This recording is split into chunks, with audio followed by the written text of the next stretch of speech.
It begins with a taste, a flavor so foul, so utterly alien to the palate, that it feels less like eating and more like being poisoned by a dream. This is the first payment rendered, the down payment on a power that defies the very laws of the world. One bite is all it takes. In that singular, gag-inducing moment, a pact is sealed not with a demon, but with the sea itself, or perhaps with a devil who once laughed at the sea's supremacy. The world of One Piece is a vibrant tapestry of impossible powers, a grand Stage 4, the dreams of pirates and revolutionaries. At its heart lies the devil fruit, the ultimate narrative engine, a promise of godhood wrapped in a grotesque, spiraling skin. We are told this is a story about the pursuit of treasure and freedom, but that is only the surface current.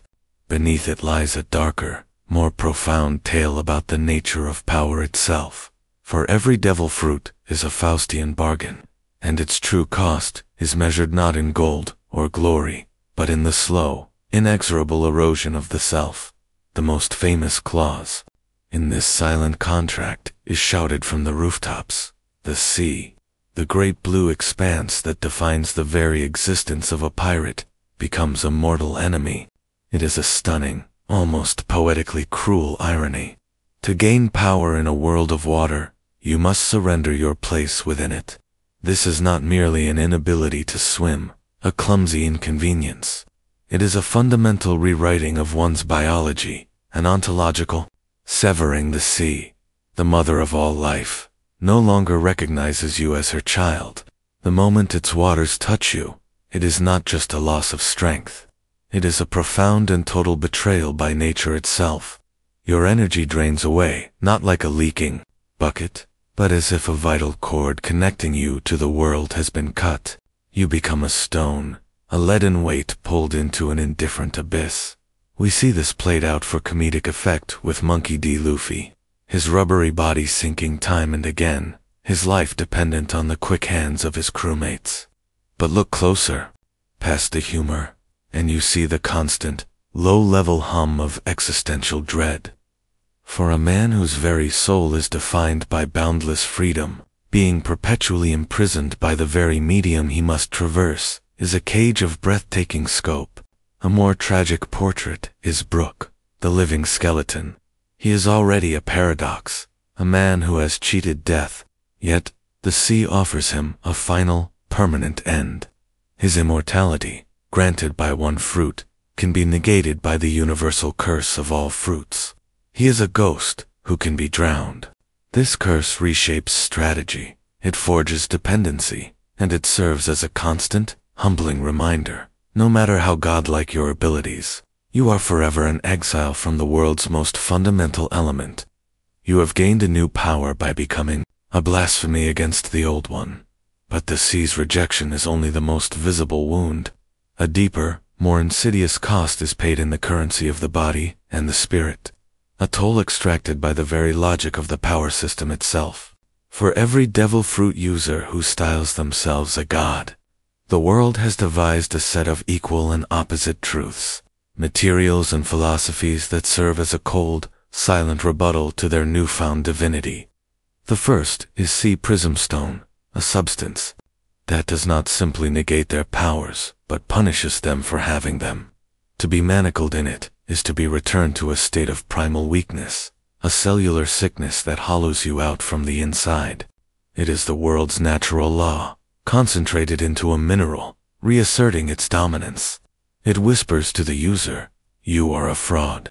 Your power is borrowed, and I can reclaim the debt at any time." Even more profound is the existence of hockey. If a devil fruit is a gift from an external, mysterious source, hockey is power that blossoms from within. It is the sheer, indomitable force of an individual's will, manifested and weaponized. The fact that a strong enough will can bypass the seemingly absolute defenses of a Logia user, that you can physically strike a man made of light or magma, simply by wanting too badly enough, is a staggering philosophical statement. It posits that the human spirit is ultimately superior to any demonic power one might consume. It means that no matter how much you alter your body, you can never escape the need for an unbreakable spirit. For a user like Crocodile, who believed his sand body made him untouchable, his defeat at the hands of a blood and water-soaked Luffy was not just a physical loss. It was the complete dismantling of his worldview. The devil fruit had made him arrogant, and Haki, in its rawest form, was the world's way of reminding him that a strong will can punch a god in the face.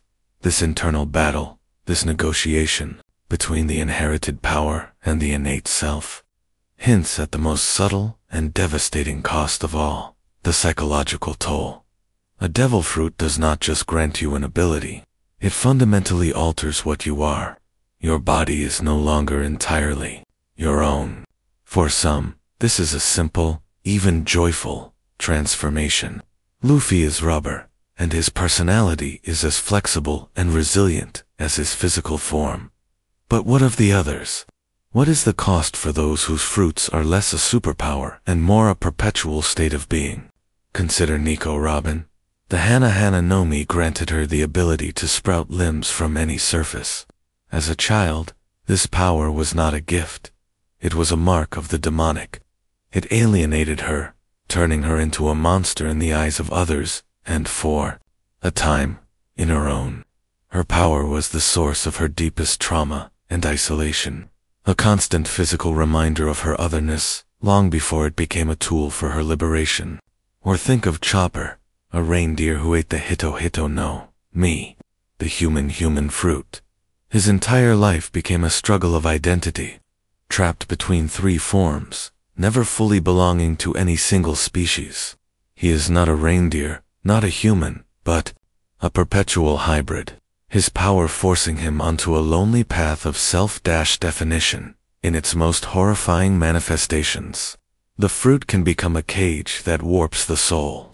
Sugar's Hobi Hobi no Mi granted her the terrifying power to turn people into toys and erase them from memory. But it came with a price. It froze her physical development, trapping her in the body of a child forever. Her immense world-altering power is wielded by a mind and body that can never mature, a living portrait of stunted growth. These are not side effects. They are the core of the bargain. The fruit gives, but it also takes, often carving away the very parts of your identity you once took for granted. You wanted to be more than human, and the fruit obliges, but it never lets you forget that you are no longer just human. Either it is here, in the crucible of these limitations, that the true narrative genius of One Piece is forged. The costs of the devil fruits are not mere weaknesses to be exploited in a fight. They are the very engines of character development and thematic depth. They create a world where victory is never a matter of brute force alone. Because every power has a blind spot, a built-in flaw, characters are forced to be intelligent, creative, and, most importantly, reliant on others. Luffy's inability to swim is the single greatest reason the Straw Hat Pirates function as a found family. He is their captain and their strongest fighter, but he is also, at times, their most vulnerable member, a piece of living treasure that must be protected from the sea. His weakness necessitates their strength, binding them together not just with affection, but with a bond of mutual necessity. These costs create the narrative tension that makes every victory feel earned. The story is not about what a character can do with their power, but what they can achieve in spite of its inherent costs. The limitations are not a bug. They are the central feature of the system. They ensure that no single individual, no matter how powerful, is an island. They force collaboration, they demand ingenuity, and they consistently elevate the core theme of the series, that the greatest power is not one you eat, but one you build with the people you trust. It is the power of Nakama. Ultimately, we are left staring back at that strange, spiraling fruit. The allure is undeniable. In a world of monsters, marines, and emperors, it offers a chance to stand on equal footing, to bend reality to your will. But the bargain is absolute. It asks for a piece of you in return: your connection to the sea, your physical integrity, sometimes even your very identity. The characters we love are not defined by the powers they wield, but by the grace with which they bear these costs. Their resilience in the face of these profound, personal sacrifices is what makes them heroic. They thrive not because of the fruit, but in defiance of its curse. The devil in the fruit, then, is not one of fire and brimstone, it is a far more subtle entity. It is the devil of the easy answer, the shortcut to greatness. And its true price is the slow, quiet understanding that the power you were given will never be as strong as the will you must forge for yourself. The fruit sits on a forgotten shore, waiting for the next hungry soul, pulsing with a silent, ancient promise. It does not speak of the battles you will win, but of the piece of yourself you will have to leave behind on the sand, washed away by a tide that will no longer have you. If you enjoy this video, please like, share, subscribe and hit the bell to the later update from my channel. Thank you for watching till the end and see you in the next video.